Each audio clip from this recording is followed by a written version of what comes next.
मला आनंद वाटतो आमचे सहकारी जयकुमार गोरे आणि त्यांच्या सहकार्याने मेहनत घेऊन अतिशय चांगला माहोल, एवढी मोठी उपस्थिती पहिल्यांदाच नायगावला लाभलेली आहे.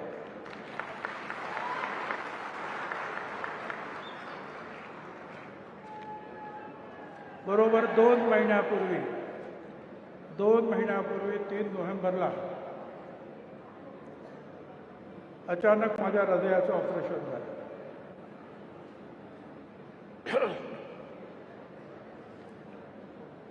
आणि आज 2 महिने झाले. मुख्यमंत्री महोदय वगैरे सगळे आले, डॉक्टरांची परवानगी घेतली. म्हटलं बाबा मला ह्या कार्यक्रमाला जायची परवानगी द्या. ते म्हणाले ठीक आहे, ह्या कार्यक्रमाला जा, लवकर या, पण अजून 1 महिना जे आहे बाहेर पडू नका.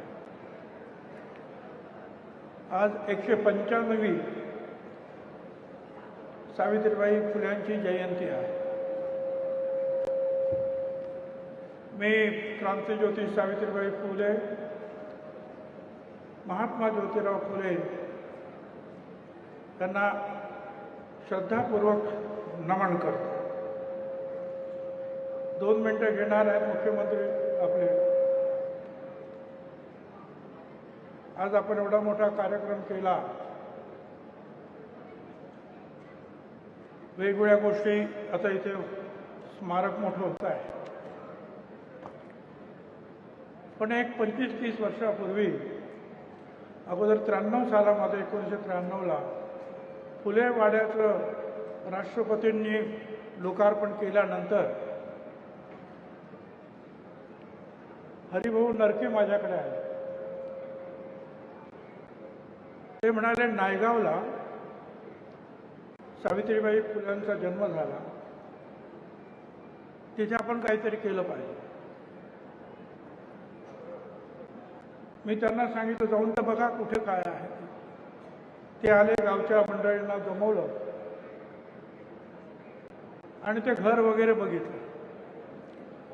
नंतर मी आलो, सगळ्या लोकांनी सांगितलं होय, हेच इथेच सावित्रीबाईंचा जन्म झाला.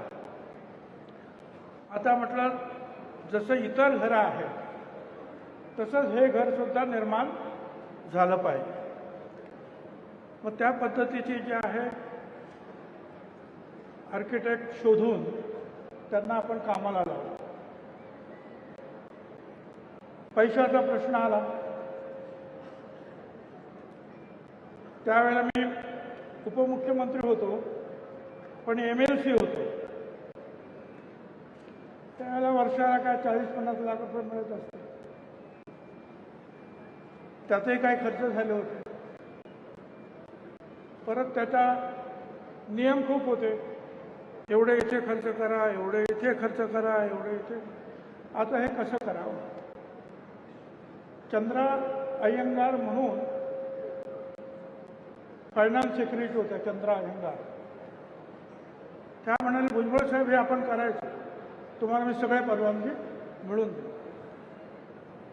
आणि मग कामाला सुरुवात झाली आणि त्यांचं घर जे आहे उभं राहिलं.